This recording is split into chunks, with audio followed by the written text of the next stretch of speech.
Are you curious about Gestalt language processing? You are not alone. Join me, Corinne Smoose, and speech therapy PD for our podcast, The Gestalt Get Together.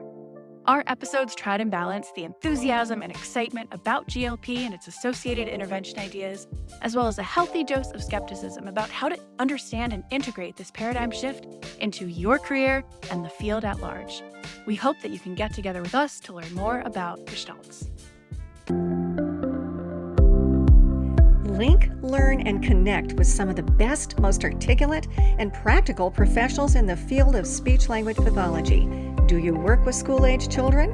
You're in the right place to gather new information and great ideas for you and your therapy kids. Getting a child to say a good sound is one thing, but getting them to use it consistently is another. Now, you know the EasyR program for getting the but what about generalization? Well, what about the new R speech practice audios? Kids love to practice them, and you quickly access them via QR codes. Go to speechdynamics.com to take advantage of the 40% off sale price. Do it now. Reading is so very important. It's critical that a child learn to read so they can read to learn. And as an adult, reading is almost a necessity to get through life successfully. I'm kind of familiar with that. My own father struggled to read. I've often wondered if he'd been exposed to books and stories when he was a child, if his life would have been different. Research says the act of reading to a child is good, but reading interactively with a child is even better. So get your note-taking device ready. You're going to need it. Hello, everybody. We're going to start here with disclosures regarding financial disclosures. Dr. Towson does receive an honorarium for this podcast from speechtherapypd.com, and she receives a salary from the University of Central Florida. I, too, receive an honorarium for the Speech Link, and I am a presenter for speechtherapypd.com, and I receive royalty payments. Also, I own Speech Dynamics. Regarding non-financial disclosures, Dr. Towson and I have no non-financial disclosures to report. So there we go. Welcome, everybody, to our very live Speech Link podcast, sponsored, of course, by SpeechTherapyPD.com. I am Shar Beauchart, your speech-language pathologist host, and I'm so glad that you are here for our very special and very practical podcast, and it's called Reading Beyond the Book. I like that. How to apply interactive reading with young children. Okay, let's jump in here and learn about our much anticipated guest. Jacqueline Towson, PhD, CCC-SLP, says that at this point in her life, she is primarily a teacher, and she teaches at the University of Central Florida. She's an associate professor, associate school director, and graduate program director in the School of Communication Sciences and Disorders, with a joint appointment in the School of Teacher Education, which I think is pretty cool. Dr. Towson's specialties include language disorders, language acquisition, so working with toddlers and preschoolers, and language and literacy. Now, prior to her current position, she worked clinically for 14 years as both a speech-language pathologist and early childhood special ed teacher in local school districts. She earned her undergraduate degree then in audiology and speech-language pathology from Florida State University, her master's in communication disorders at the University of Texas at Dallas, and then dove in and completed her doctorate degree at Georgia State University in the education of students with exceptionalities, with a focus in early childhood special education. Now, she has presented at state, national, and international conferences on a variety of topics, and she's completed almost 30 research publications. They broadly concern how to build the capability of individuals, and I think that's probably us, who work with young children experiencing language impairments and those considered at risk. Dr. Towson is also actively engaged in community-based research through partnerships with public, private, and charter preschools in the Orlando area. And when I asked her what she likes to be called, she said, definitely Jackie. So I'm very excited that you're here. Love the topic. And welcome to the Speech Link, Jackie. Thank you so much. I am so excited to be here. Looking so forward to our conversation tonight. I think this is going to be fun. Oh, me too. Me too. I have been for quite a while. I do like this topic a lot. Okay, let's begin with a fairly obvious but important question. Classroom teachers, parents, caregivers, SLPs, we all read books, physical books or online books to our kids. So basically my question is, how does interactive reading differ from traditional reading? That is a great question to start with. And I think it is kind of obvious, right? So when we think of interactive, we think of a back and forth exchange between whoever's reading the book and whoever's being read to. So we do see cases where maybe a teacher or a parent sits down and reads a book with their child and they pretty much read the text on the book. Maybe they make up a story if they don't feel like reading the text on the book. But interactive reading, it's really at any point when you engage the child, either by asking questions or giving elongated pauses, anything that kind of gets the child engaged with that storybook. And I would say that probably speech therapists are pretty good at that.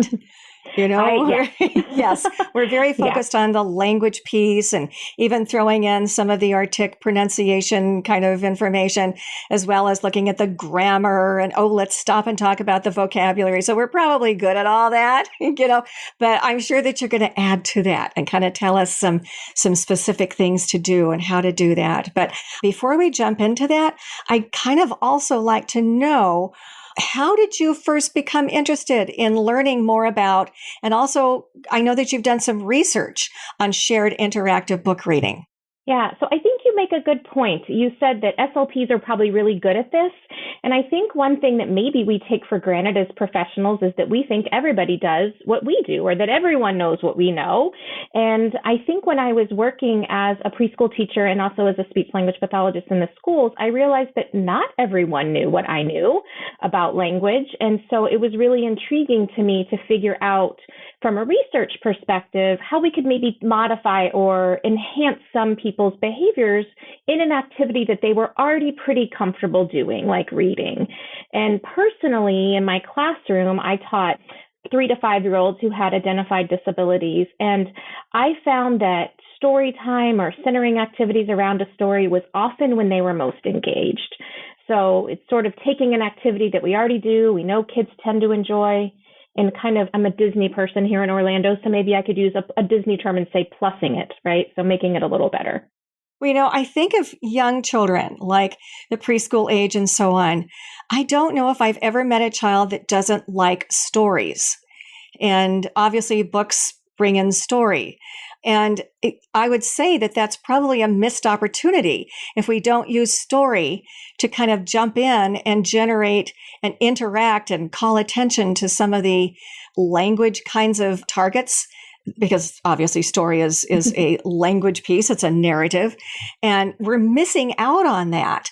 Now, you're saying that SLPs probably do that fairly easily, and we kind of know what to pull out and all of that. What have you seen with parents? Like, where are parents at, or caregivers, or even classroom teachers? What have you noticed? Like, what pieces do they appear to have, and what pieces are they missing? Yeah, great question. So in our research, a lot of times we observe what people do when we don't tell them what to do, right? Just to get at that very thing you just asked. Like if we say, read the book as you normally would, we certainly see a lot of variability. We see teachers and parents who read just the words on the page and don't engage the child, or maybe they ask a question but answer it themselves. And that can be okay because we know modeling is good. A lot of what we actually see is a lot of show me this, point to this, a lot of just what questions centered around, some basic concepts. Again, not a bad thing. And then I think another thing we see is a lot of almost a bombardment of questions where they ask a question, don't wait, ask another question, don't wait, and then move on. And the child doesn't even have maybe opportunity to process that. And then if I can add one more thing, one of the things we've seen when we've worked with some of our caregivers, I actually get to do some work with some adolescent moms. It's one of my favorite things to do. We actually find that some people aren't even comfortable reading because their reading proficiency maybe isn't what they feel like is enough to be advantageous to their children. And that's right. It's kind of sad because we know that you can make up the story, even if your literacy levels aren't what you think they should be, or maybe English isn't their first language, so they feel less comfortable because most of the books are only available in English. So we see a huge variety, really, across different populations. I wonder if, I mean, I'm kind of jumping in here to materials, but wordless books, where there's just the pictures.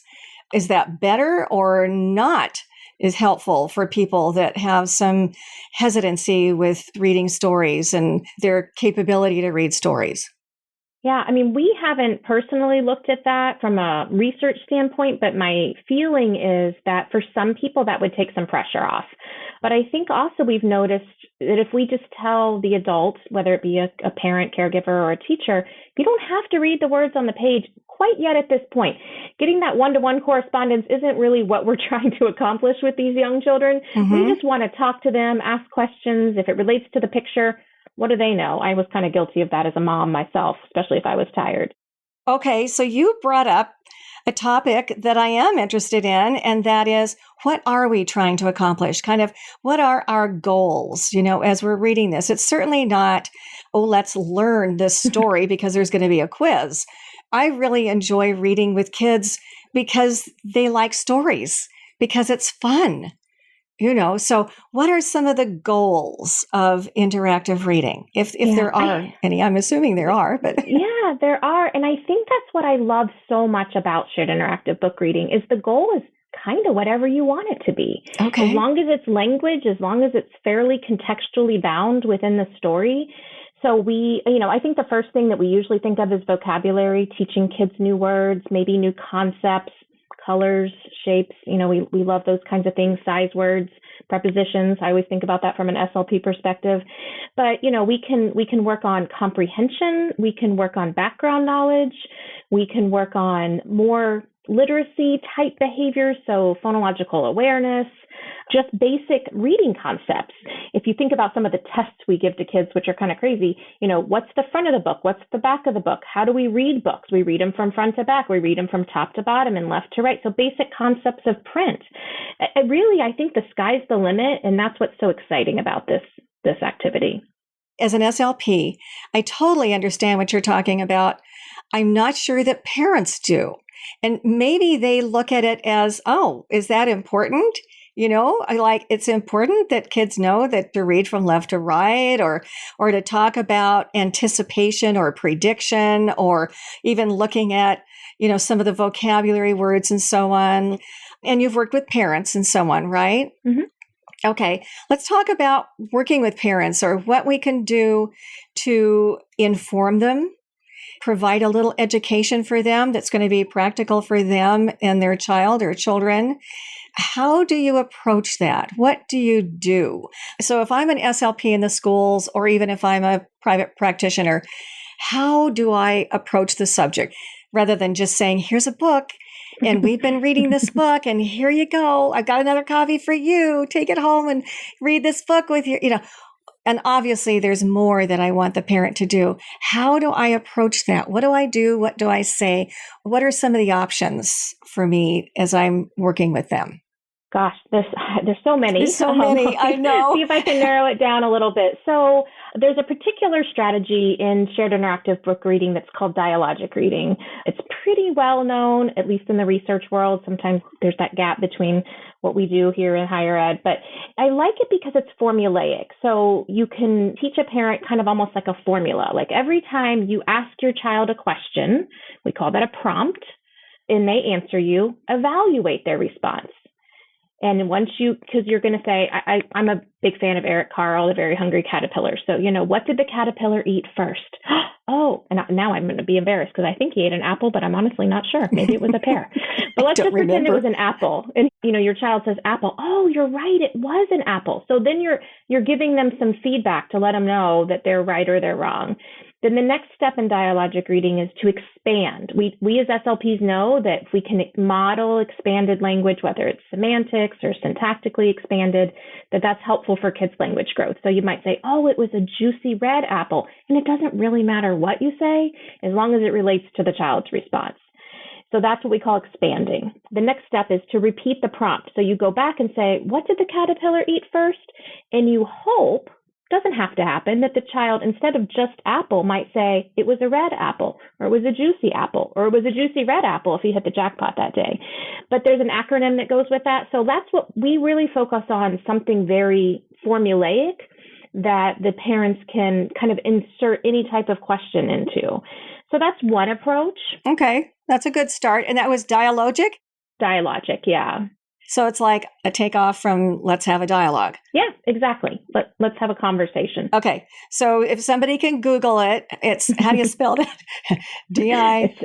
I'm really not good at spelling out loud. Spelling bees were the worst. Oh, D-I-A-L-O-G-I-C. And there's lots of resources online for that people can find. And I've seen people make bookmarks that they can send home with the parents. And there's even different types of prompts that you can talk about with the parents, because one of the things parents or teachers, but since we're talking about parents, that we do a lot of WH questions, right? What's that? Where's that? Who's that? And those are great. But there's other types of questions that we find can really promote better dialogue than those types of questions. So I think you might have mentioned this earlier, where we have like an elongated pause. So I have to go back to my very favorite book, The Very Hungry Caterpillar, and say, and the caterpillar was still, and that leaves a natural opportunity for the child to say hungry, right? So you can do things like that. Another one that I really love that I think parents aren't usually inclined to do is what we would call, in informal terms, a distancing question. So we know background knowledge is really important for later literacy development. If you can tie something that you are learning to something you already know, you have a much better chance of learning it, right? Right. So distancing is where you try to relate something that's happening in the book to something the child already knows. So going back to The Very Hungry Caterpillar, you might say, the caterpillar, ate an ice cream cone. What is your favorite thing to eat? And you can kind of bring their personal experiences into the story. And I find that kids really love to talk about things that have to do with their life. Sure. It's very personal. I used this with elementary age kids. I don't know if it would be appropriate for preschoolers and so on, but I used a lot of I wonder kind of questions, I love those. Yeah. So it makes them think, and there's no wrong answer for that. And I know that when I would read a story, to usually it was a group of kids in therapy, the first question that I would ask would be, did you like the story? And then, do you remember one part about it? What was your favorite? Or, that kind of thing, so that I'm really focusing on their level of capabilities.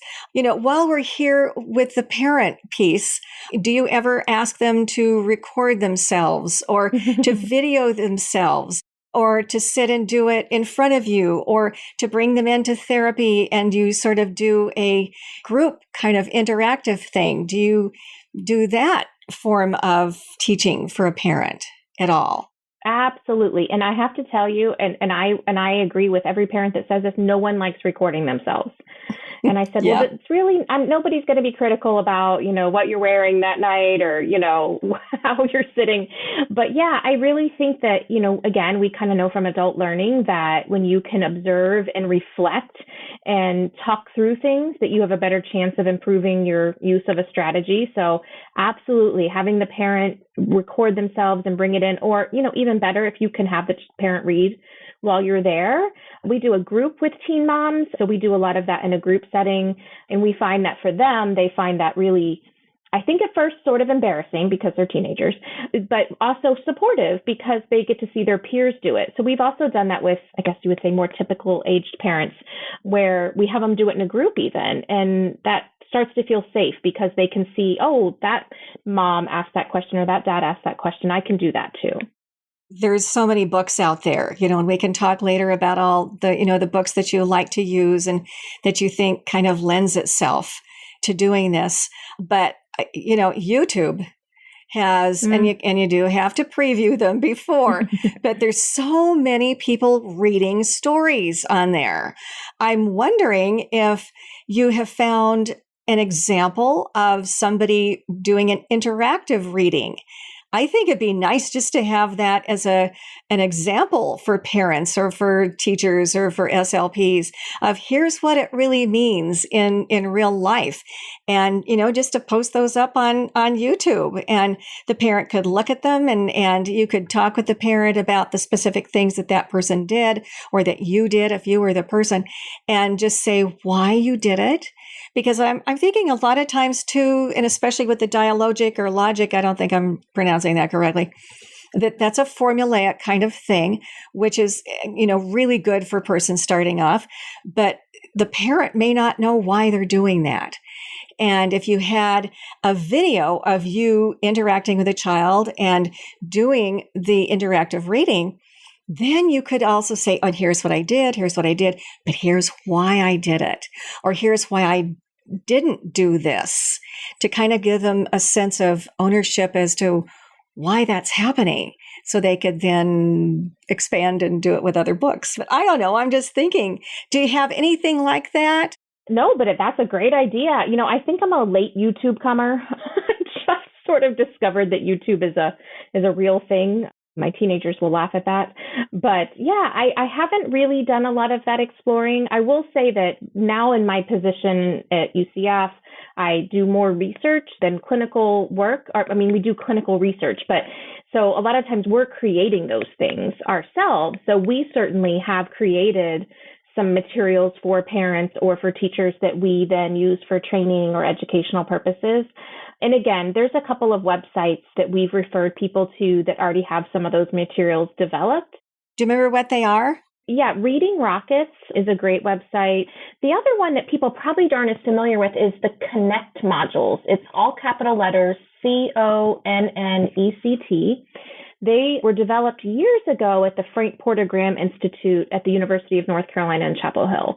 And they have a whole module on dialogic reading and video examples and materials that you can download for free as a therapist. And you can have planning sheets where you can help parents think. I think one of the hardest things is coming up with things on the fly. Some people are really good at improvisation. Like I know when I'm teaching and you ask me for an example, I can think of none. But if I'm on my own, I could come up with 10, right? Yeah, exactly. Yes, I've had that experience. So we really encourage people to preview the book, sort of like you were saying, preview the YouTubes. And we use sticky notes, real low tech. Think of some questions in advance. That way, when you're sitting down to read with your class or read with your child, you're tired. We know parents are so tired. They don't have to come up with them. And that's something you could even do in a therapy session. You could work together with the parent to come up with some of those questions, stick them on sticky notes, send them home with the book, and they're ready to roll. I like that. Okay, readingrockets.com, I know. But the Connect, is that a connect.com or is it Connect modules or? Connect modules, yeah. Okay. And I can send you that if you can't find it readily. But I usually just Google Connect UNC and it pops right up. Okay. So it's probably MODULES? Modules, yeah. Okay, .com. Yeah, I love their materials. And they have little video clips that you could use in therapy to show parents or teachers, either one, some of the why. They even interview some people, which is really nice. Okay, great. And I bet of all the people that are listening, I bet there are people that have suggestions too. So feel free to put them into the chat, because I'm sure that there are other places that we can glean information and also send our parents too. So yeah, absolutely. Good. Or even on YouTube. now I want to go look at YouTube after this. So that'll be what I do maybe tomorrow. Yeah, there you go. Well, see, I really like the book, The Dot. Do you know that book, The Dot? I don't know that book. Yeah, and I have used that for elementary, I'm going to say lower elementary and upper elementary. And it's a very easy read, but it has such a wonderful storyline to it. But there's a lot of people that read The Dot online. And also there's a girl that made up a song. And it is so cute. I mean, it's just so cute. So, I mean, people are so creative, you just never know what you're going to find on there, There is a lot on there. That is for sure. Yeah. For sure. And then other times, it's really helpful. So, yeah. Anything else that you would like to share with us about working with and helping parents? I think one of the biggest thing with parents is probably most people know is just meeting them where they are. And I think parents, I know when I had kids, I automatically felt guilty about everything I wasn't doing right. So we want to be really careful. Yeah. We want to be really careful, though, about making sure that we are encouraging some of the practices they're already using. And really, I'm a big fan of strengths-based approach. Let's find something they're already doing and let's build off of it. Yes. And not overwhelming them with information that, letting them kind of take one bite at a time. I think that's the biggest thing. Oh, yeah, that's a really good point.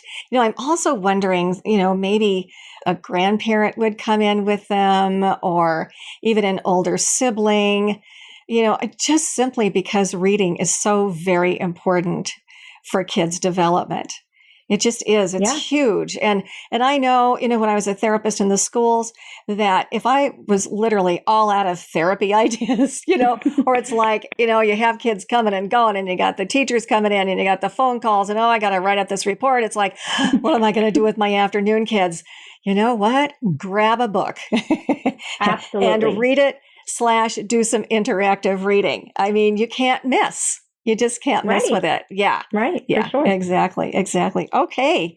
Excellent. Thank you. Let's talk about the literacy piece. Let's move into elementary age, early and then maybe later elementary and maybe even working. And I don't know if you've had any experience with this, maybe when you were in the schools of working in groups. Oh, yes. Okay. All right. Get us started with wherever you want to start there. And I love what you're doing with us is giving us really solid things that we can do and that we can apply. So that's good. Yeah. Good. Well, most of my time in the schools was in preschool. I'm definitely a preschool person, but I did work some in elementary and even up to middle school, it scared me a little. But I think one of the things that we might want to try more often is once kids learn to read. So, we make that shift of, teaching kids to read to reading to learn, that we stop reading to them. And I really think it's a missed opportunity. And I remember when I was in school, a really long time ago, I loved when my teacher would pull out a book and read us a chapter a day or read, that was one of my favorite things. So I think one of the things we can do is continue to read to children and use, like you said, books as therapy materials. So you obviously would be raising the level of reading, you might get into short chapter books or, eventually in later elementary school and early middle school, longer chapter books. And I think the other thing that I've learned a little bit more about recently that I wish I had known when I was working in the schools was informational text. The kids that are coming up in the generation now, I think there's still some kids reading traditional books. Gosh, I hope there are. But you know what they're reading all the time? Websites, blogs, social media. They are expected to extract information from digital informational sources from a very young age, doing their document-based questions in school and things like that. And I think we really need to make sure that we're starting, really even in preschool, exposing kids and teaching them how to access informational text, because that's probably 80% of or more of what they're being exposed to, even younger than we certainly were. I tell my kids about going to the library and getting the encyclopedia. That doesn't even make sense to them. But, they're Googling information and they're having to figure out, how do I use headings? How do I read charts? How do I relate? How do I know what's important to attend to you can model those things through reading informational text to kids. Now, obviously, you're not going to just pull an informational text and read it front to back, but that's another thing, right, that you're showing them. So one of the tactics that I've seen used and we've modeled in some of our seminars is, let's say you're reading a fictional narrative. Let's pretend it's about owls. I don't know. This is why you should not ask me examples off the cuff, because I come up with really random topics.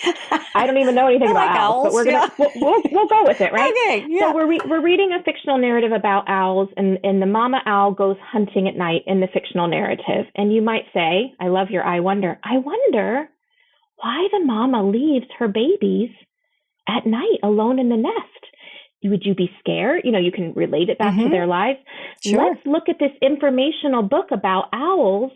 Okay, so here's the chapters. Which chapter, you could use an index or a glossary, which one tells us about hunting?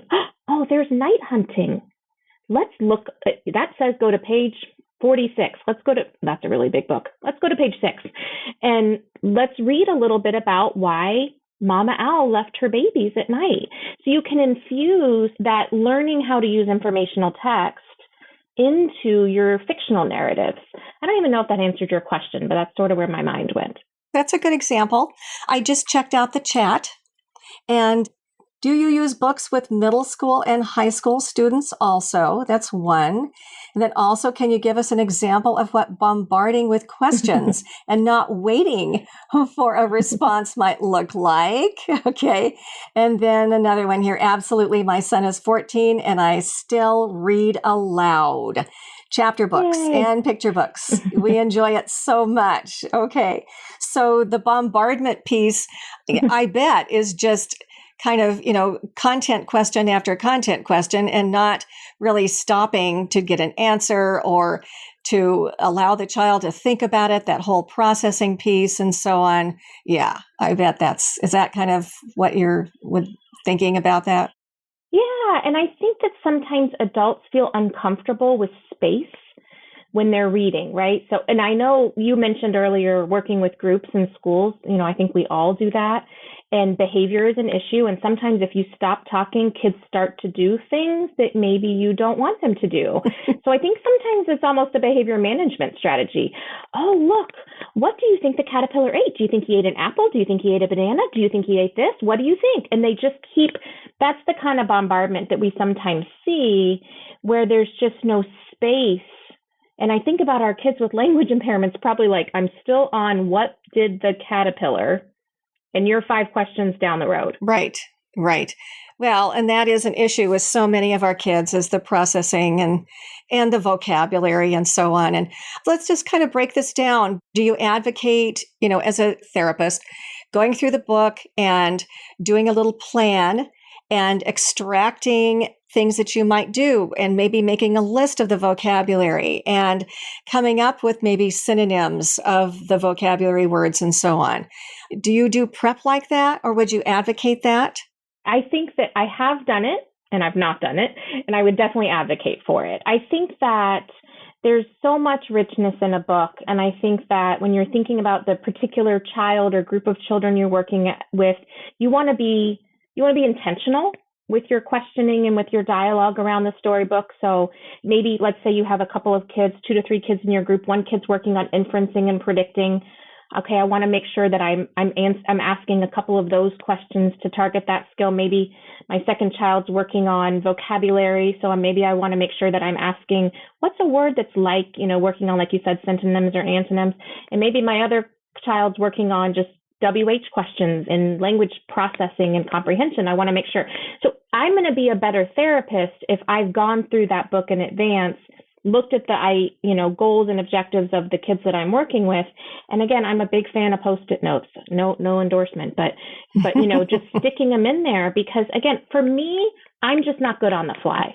It's not one of my strengths. So if I'm going to be really intentional about targeting the skills that I want to target in a therapy session, then I definitely want to plan ahead. Yeah. I know exactly what you're talking about. And plus, if you're in the schools, you've got the kids usually for about a half hour. And, even if you have 3 kids, you're technically spending 10 minutes, 10 minutes, 10 minutes, and you want your minutes to be valuable for each child. And so I really like, in fact, years ago, and I do a language course and I share something called the data and documentation sheets. And I go through it. You just plan and you look at it and, you make sure that you have all the vocabulary and you know what they are. And maybe even at the beginning or prior to reading the book, maybe you go through and talk about some of these vocabulary words and maybe write them or put them on cards or play little games with them or whatever, so that they have a sense of the vocabulary and what it means. And obviously you're telling them, but you're also pulling that information from them too. So that prep, I think, is kind of important so that I make sure that I am hitting every child's goals, because not every child needs to work on their tenses, Right, and yet it's a really good way to know that, over here, Jose needs some really strong tense instruction. I'm glad you brought up data, and it makes me think back to the Post-it notes, because the other thing you can do, if you have your different questions and maybe you even color code, I love color coding, maybe, student 1 gets green and student 2 gets pink and student 3 gets yellow. As you ask those questions, you can take data right on those sticky notes, stick them on your table, and when you have time later, you can get it into the right place. So that's another, way of kind of using your time wisely, because no matter what setting you work in, you're usually working back to back. And it's really hard to remember all those things between sessions. Okay, we have another contribution here. We've got Kevin. It says, I am a middle school SLP and we use books often for treatment on language goals, but I use leveled readers that are shorter so we can complete them across 1 to 2 sessions. But would you recommend a longer text broken down into doing a chapter each session? I guess that's what I mean. My concern about student absences or missing sessions, missing out on the story. That's true. The child loses the continuity of it. And that kind of gets me into something that, and I've read a little bit of research on this, and I tried to do it, the whole concept of repeated readings, so that, you don't just take a book and, just read through it once. And then, you talk about a few items, targets or whatever, and then, okay, we're done with that book. I think a lot of times kids love to hear books 2, 3, 4 times. And in fact, a lot of times I would take, and I didn't do like chapter books, but I did more storybooks. And I would, type up, sometimes it was all the information on a page, but sometimes I would separate it, but put it on PowerPoint. And, I could do it on my laptop or on my desktop, or one of my schools, I actually had a large enough room where I could project it on the whiteboard, and I had Nice. LCD projector, and then in came smart boards. And of course, I never had one of those, Yeah. but it would lend itself. Yeah.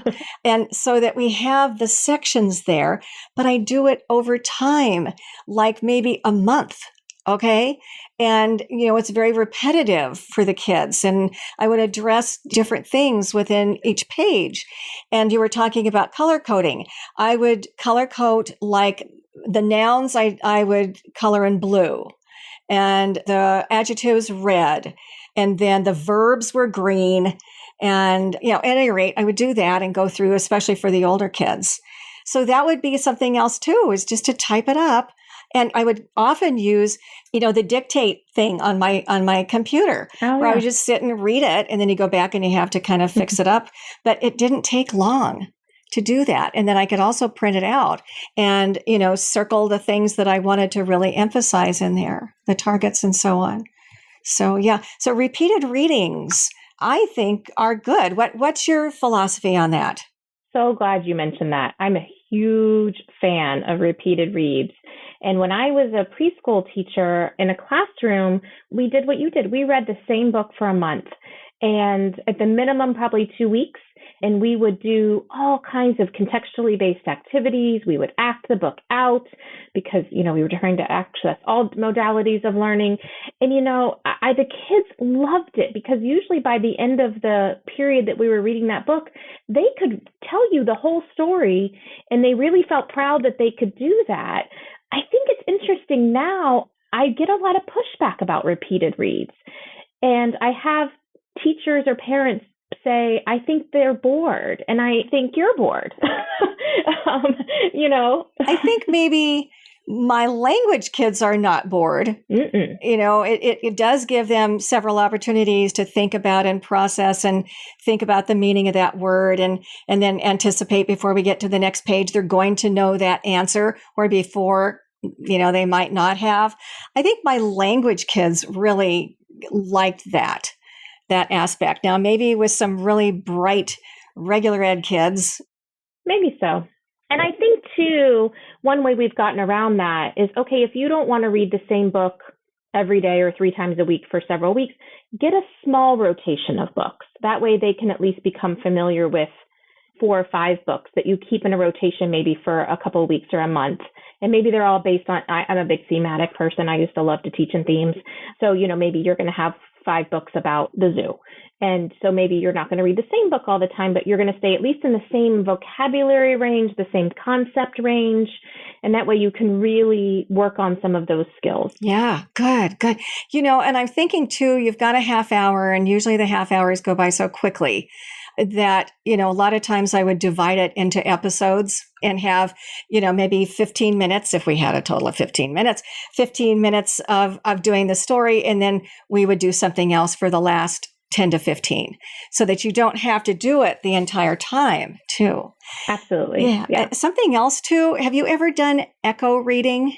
A little bit. Yeah. Not as much, but I'm familiar with it, but not enough to really speak super intelligently to it. Well, all it is, and we do it basically already, you know, we ask the child to imitate, and, you know, we do modeling and they ask them to imitate it, but it's echo reading is excellent for, you know, the early grades or even the later grades that, you know, kids that haven't picked up on the reading piece, where you say the phrase, you know, because a lot of times if I say a whole sentence, my kids are not going to be able to remember it. But if I say a phrase and I say, oh, it's your turn, help me read this story, and they say it back to me. And, you know, I used that, especially if I were working on the tenses and so on, or if I really wanted to include some of those, whatever things I was doing, you know, incorporating some of the vocabulary that we were working on, I would specifically have them echo that phrase so that they would say it. And maybe I would have the whole group say it. But echo reading, and plus, so many of my kids just were not reading. And I would say, that's okay. You don't have to read everything. And, you know, let's go through and do some echo reading so that you can read as well. And I was surprised, like you were saying, how many of the kids actually pick up on it. And that is if I do it for an entire month. Right. That they pick up on some of those words, and really, you know what? It really instills a love of words and of reading and of just learning. And if we can just plant those seeds with our kids, wow, we have accomplished a lot, because a lot of our kids just don't like language. They don't like words. They don't like reading. Well, because it's hard, right? And that kind of goes back to the whole incorporating different genres of text. I don't know when we got so hung up on fictional narratives, you know, and I think there's a lot of kids that think they don't like reading until they discover that comic books are literacy, or that, you know, a book about trains or dinosaurs is literacy. So I think, you know, expanding that repertoire. And then, I love the echo reading idea, and really building their confidence in that I can read. Yes, exactly. Yeah. They feel what that fluency of reading feels like. I mean, it was very helpful, and the kids really liked it. And it took a while, you know, for kids to kind of pick up on that and like, oh, I can't read, you know. Yeah, you can. Here, listen carefully. Say it out loud. Let's all say it together. And even the kids that weren't picking up on it, you know, I'd say you could whisper read. You know, maybe they don't get all the words, but they could whisper them, you know. Yeah. Okay, great. You know, I think maybe we have more down here. Let's see. Yes, Jennifer, love it. Those who are bored, in quotes, could copy pages from the book to work on their writing skills in the classroom setting. Oh, there you go. So that you're hitting all sorts of print language, the auditory, the print, the writing. Yeah. All Exactly. the modalities. All the right. modalities. There you go. Good, good. Excellent. Any other tips about working with the storybooks and that level? And we've done some work too, incorporating math into storybooks. And it's funny because I feel like STEM gets not all the attention, but they sure are getting a whole lot of attention these days.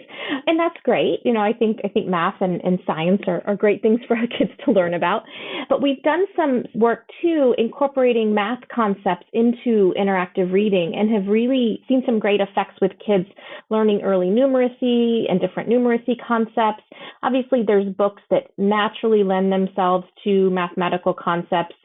Dare I go back to the very hungry caterpillar again? But, there's some that are what we call implicit, math books where you find the math in the book, or there's explicit math books that actually have counting in them naturally. But that's another thing that, I think again, a lot about preschoolers because that's where I tend to hang out. But introducing math concepts through literacy is a great gateway to teaching math concepts to young children. And I think that's something maybe that as SLPs we may not think of, but math isn't so far from literacy, right? When you think about word problems and you think about reasoning and working memory and all the things that we know go into later literacy, math really shares a lot of those same cognitive skills. So I think that's an under-tapped area, vocabulary about math, things like that we can start to introduce maybe a little younger. Yeah, it's kind of fun. Very interesting. Yeah. I never really thought about that. I mean, I've had teachers say, can you work with this child because his or her math, word problems are just really, they have the technique, they have the mechanical piece, but the word problems, they fall down. So I would just kind of work with those, with the vocabulary, within those word problems. But that's interesting to take that. Offhand, I can't think of books that I would use it for, but I need to go back and look at have a hungry caterpillar right over there. I have to take a look and see. It's funny because one of the exercises I do, I teach an assessment course in language here. And one of the things I have our students do is go into the standards, and look at the standards. And they tend to think, well, gosh, as a speech language pathologist, I'm going to look at the English language arts standards because that's okay, well, yeah, that's natural. You can certainly find many, many things that we can target, but I actually have them go into the math standards, into the science standards, because I want them to find the languages everywhere. And, our kids with language impairments don't usually just struggle in English and language arts. They struggle often academically across the board because most of the things they're doing require language, whether it's oral language processing or written language processing. So I think it's, we try to teach them that language is everywhere. And so we can really work across different content areas to help kids be better academically all around. Yes, yes. I remember when I was doing seminars, I was on the road, and I remember this one phrase that a therapist brought up during one of my courses. And she said, language is the method of instruction. And that just encompasses everything. And she said that she would, maybe tell a parent during an IEP meeting, and the parent is saying, well, why does my kid need this language stuff? He or she or whatever, they can talk. And she would say, but language is the method of instruction. It's everywhere, in so many different manners and ways. And we sort of just, we expect our kids to walk into a classroom and understand all the academic words that teachers use, and they don't always. So, there's most of the time. So many ways we can be helpful. And we can do, again, some of that through literacy instruction. Yes, yes. I have down here that you create storybooks. Is that something that you have done or teach people how to do? Not create storybooks so much as maybe modify books that already exist. So we've talked a lot about kids that are verbal in responding, but a lot of the kids that we work with are not highly verbal. So we might modify storybooks to make them more accessible for children who have limited verbal abilities. Now, AAC is not my area of expertise, but you can find someone whose it is, but you can modify books with picture symbols or choice boards, or I'm pretty low tech technology, but not creating books, but modifying books to make them more accessible. And I know that even if we Google how to create a book, or even not necessarily Google, but Teachers Pay Teachers, of people creating and putting together books. And I've seen books on making books, and that might be kind of fun, for a child. And I have used like word books in my therapy, to kind of have them build their own, put together a book. And then, as you're reading the storybooks, they write their favorite vocabulary words or whatever in there, and maybe come up with the synonym and so on. But yeah, so they're making their own book. They're an author. Yeah. Which is pretty cool. That. Yes, exactly. Another thing that I did, and this was back, this is before COVID and so on. And people are like, why would you want to do that? Is that a lot of times I would take a book that the kids really liked and I would make it into a reader's theater script. Oh, nice. And especially one that they were familiar with, not always, but it's so easy to do. And especially one, that has characters in it. Mm-hmm. And sometimes the character is going to be an animal, but that's okay. But then you just have a narrator and you just type it up. And like I did that with the Dot. And, it was a hit. The kids loved doing that. And it's very easy to just, that would be like something that you do as an add-on, or as a, sort of increasing, after all the basics of learning the vocabulary and reading the book and all of that, that might be kind of something fun that they do. And then they go into the kindergarten classes and do the reader's theater book for them, I love that idea. We would act out the book sometimes. I'm trying to think of I can see the entire, it'll come to me later, probably when I'm about to go to sleep. But there was different books that we would act out, again, kind of as like a culminating part of the unit. And sometimes we would have the kids dress up to be, whatever part of the book they wanted to be. And we would go create different situations, in the hallways or, wherever we could find space. And again, really but I like yours, like a more of a performance, but yeah. Sure. Just getting them really involved. Yes, exactly. Yeah. This is from Anna. During echo reading, do the students repeat phrases while referencing the words on the page? Yes. Or, and I, most of the time I did echo reading when I had the PowerPoint up on the screen and I was standing in front of the kids. But you can do it anytime. But you say the words and then they repeat the words and then you just keep going. And it's one of those things where everybody is participating. And also it helps, and this is kind of good too, it helps to keep their attention because they don't know when I'm going to ask them to participate. And I always had, and I don't have it here, but I always had like little reinforcements for them. And, maybe put down I had a little magnet thing and I would put these little spongy things on there and each one had them in front of them. And every time, they would participate, I would put a little magnet thing on there for them to kind of keep them focused on the story. And so that everybody was alert. And when I said, okay, everybody help me read the story, then they would all do it. Now this is elementary school. And I don't know if I answered your question. The students repeat phrases while referencing the words on the page. Yes, they were referencing the words on the screen, but you could do the same thing on the page as well. The thing is, the nice thing about having the words up on the screen is that everybody's eyes are up. And you can see who's looking at the screen and who's reading the words and who isn't. And when you actually have a book down here, or maybe you made a copy of it, then they're down here and you can't see what they're looking at. Now, maybe, you do it on one of the big easels. That would work too. But yeah, it would be nice to be able to see the whites of their eyes and for them to see you. Also, as you're reading it, throw in a little intonation or a little gesture and have them imitate that. And this is really good, especially for those low affect kids where, you have facial expressions or you do gestures or whatever to kind of get them to be a little more overt, a little expressive. But yeah, you can do all sorts of things with the echo reading. All right. Good. Anything else that you had planned on sharing that you didn't get a chance to? No, I think we've covered so many fun things. I can't think of anything off the top of my head. Okay, good. Well, then I'm just going to start our exit here. I really want to say thank you, Jackie, for sharing your amazing knowledge and how you coupled it with the practicality and your experience and so on. Very helpful. Thank you. Well, thank you for having me. It's been really fun tonight. Good. So in closing, I want to thank all of you for being here, for tuning in, and for continuing to get the word out about the SpeechLink podcast. And I really do appreciate your positive, supportive comments and all of your good reviews. Thank you for that.